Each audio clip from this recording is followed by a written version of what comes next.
Peter, to you first. I mean, as Ollie was saying there, the reason for the press conference today was to try and end speculation around exactly what's happened here and how police are handling it. It seems to have done the exact opposite. Why do you think the police have behaved the way they have? Almost from the moment that Nicola disappeared, in terms of communicating with the public and the media, Lancashire Constabulary have got this catastrophically wrong. Today isn't just the first occasion when they've tried to suppress speculation and all they've done is fuel it. Today was utterly ludicrous when they said that there were private and personal matters, which were the vulnerabilities around Nicola, but of course don't speculate about them, we're not going to discuss them. And 6 hours later, they have to do a complete and very embarrassing U-turn.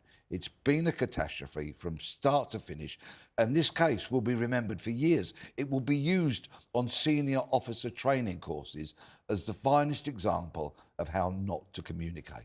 And aside from the police's own strategy or lack of it, as you set out there, I mean, the way the family must feel tonight, those incredibly personal details set out for all to go over, there is already intense criticism of their decision to do that.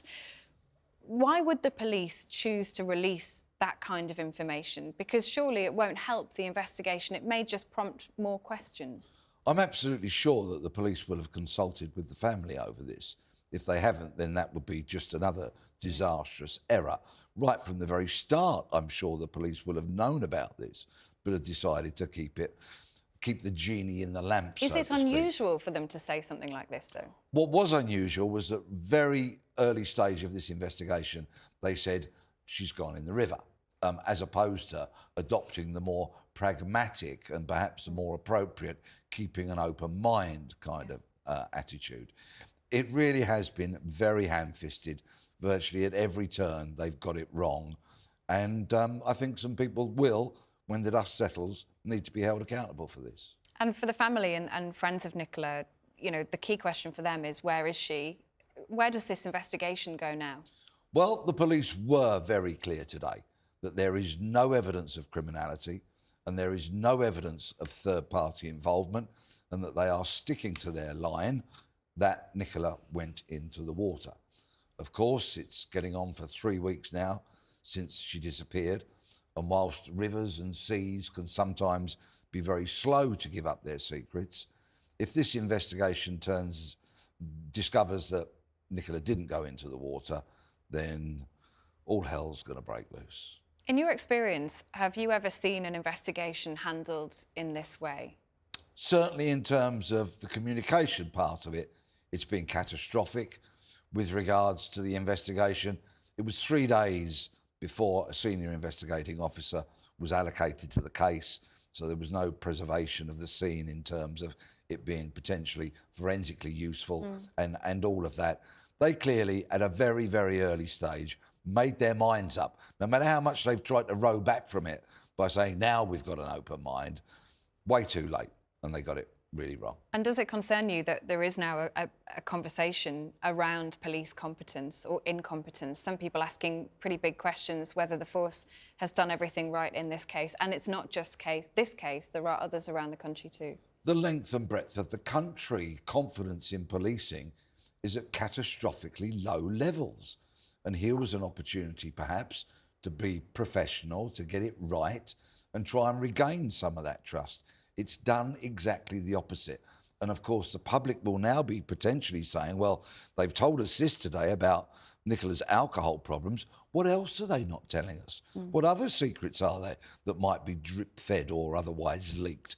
So again, very damaging for public confidence in the police. Well, Peter, stay with us. I mean, let's bring in Aubrey and Madeline on this because, you know, this conversation about confidence in police, Aubrey, it does come to the Home Secretary's door too about whether the government is doing enough to ensure that there can be confidence in the police.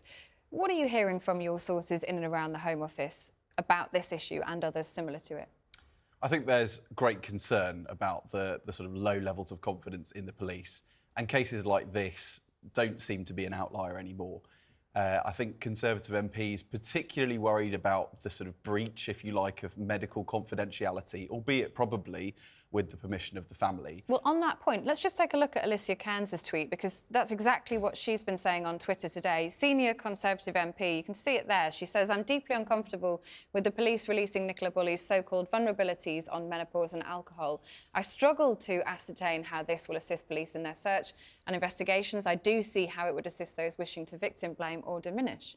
Yeah, I think there'll be people in the Home Office asking pretty serious questions of the police force, and if Parliament was sitting, which obviously it's not because it's recess, then we'd probably be hearing some pretty stern statements from Alicia Cairns, other senior MPs in the House of Commons, which of course is a terrible look for the police. Madeline, because we were hearing it is quite unusual for that level of personal information to be handed over to the public and the press in that way. Do you think there will be a backlash against this force? I think so, because, you know, everything about this case has been abnormal from the very beginning. And I think the timing of releasing this particular information, it does really, coming off the back of that incredibly defensive press conference earlier today, it does rather give the impression of a force attempting to cover its own back rather than releasing this information in the best interests of the investigation or you know, the ultimate goal of the investigation. So I think, yeah, it certainly has not helped to dampen any of that speculation. Peter, do you think that's a fair point, that actually what this is really about is trying to prove that the police were doing everything they could and they sort of accidentally ended up revealing more than they wanted to? I think Madeline's perception is entirely fair, and I'm sure that many other people might be sharing Madeline's point of view here. Whatever it is, I don't think that anybody's going to be covering Lancashire Constabulary with great praise over any of this. And of course, should the investigation lead to Nicola being found anywhere but in the water or the ocean, in the Irish Sea, then, goodness me, it will be utterly catastrophic for the reputation of Lancashire Police. Hearing what you did today from the officers at that press conference, how likely do you think that is? Because my perception listening to them was that they feel they have closed down most of those alternative options and they really do believe that she did, however it happened, end up in the river. Yes, they've really stuck to that line despite this, we're keeping an open mind. They're not. They're clearly saying with no criminality and third-party interest that involvement, that's what they are sticking to. As I've said, sometimes water only gives up its secrets very reluctantly and very slowly. Should it be anything other than that tragic conclusion, shall we say, then by crikey, all hell will be let loose. Yeah, let's just take a quick look at the front page of the Mirror, which we've just had in. You can see there they've gone with Nicola's turmoil. Police tell of struggle with menopause and alcohol issues.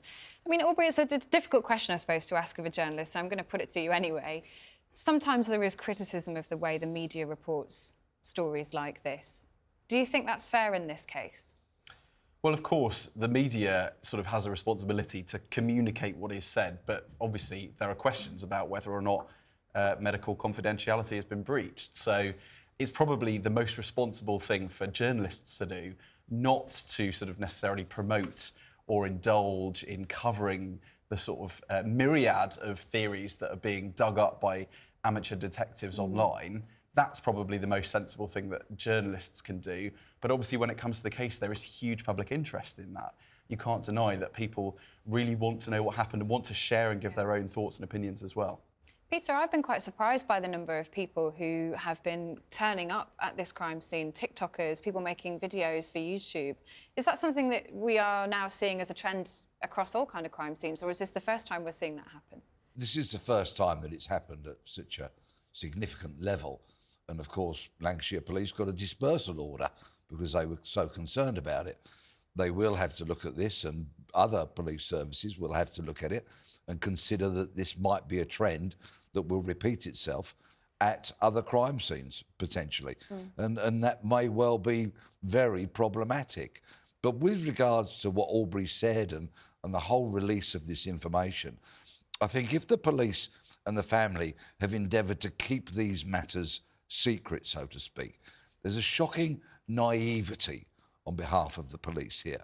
Because say, for example, a dead body is found under whatever circumstances it is, there is always an inquest. And that, of course, is very much an open, public kind of environment into which information is given. And all background information, if somebody, for example, had drug or alcohol problems and the like, would all be aired in an open coroner's court.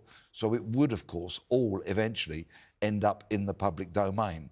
So this really cuts to a lack of the ability to see round the corner on behalf of the Lancashire Constabulary and their media dealings. Nobody really had any great vision about this. Yeah.